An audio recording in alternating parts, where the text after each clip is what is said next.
From the time Gareth Williams was a young boy, his parents knew he was extremely gifted. When he was just 17 years old, he achieved a first-class honors mathematics degree from a university in his hometown of Wales. And after that, he was accepted into a postgraduate course at one of the most prestigious universities in the world, Cambridge. But he wouldn't finish that degree because his incredible academic achievements had got the attention of Britain's intelligence agencies, and they began recruiting him. In 2001, Britain's communication headquarters, commonly known as GCHQ, offered him a job as a codebreaker. He eagerly accepted the job, dropped out of Cambridge, and then moved into a modest apartment in Cheltenham, and there he would live and work for the next 10 years. In 2009, one of Britain's other main intelligence agencies, the famous Secret Intelligence Service, or MI6 for short, they were so impressed with Gareth that they offered him a job to come over and work for them. This was a very rare chance for Gareth to go operational and become a spy in the kind of Hollywood sense of the word, and so he jumped at the chance. But shortly after taking the job and moving to London, he regretted his decision. He hated the intense competitiveness within MI6, the flashy cars and flashy lifestyles, and the pressure to go out and party with your coworkers every weekend.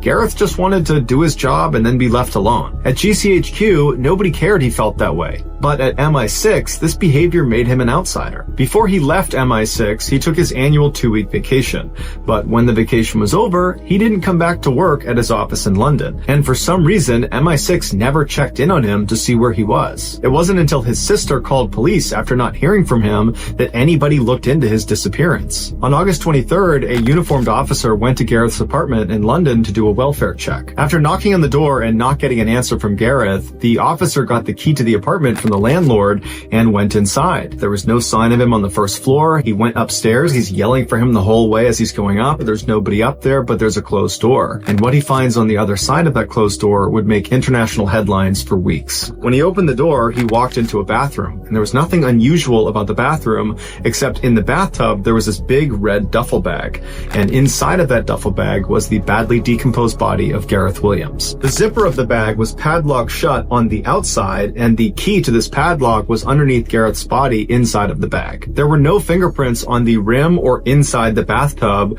There were also no fingerprints on the bag itself, or on the 2 zippers, or on the keys. Gareth's iPhone had been found nearby sitting on a table, and it had been factory reset. And later, investigators would determine it had been reset on August 15th, which was the last day Gareth was seen on CCTV footage, and it was also the day that they believe he died. According to the coroner, Gareth's body had no injuries on it. There was no sign of a struggle, and his toxicology report showed that he had no drugs or alcohol in his system. Despite a lengthy investigation by police, there was never a conclusive determination as to what exactly happened to Gareth.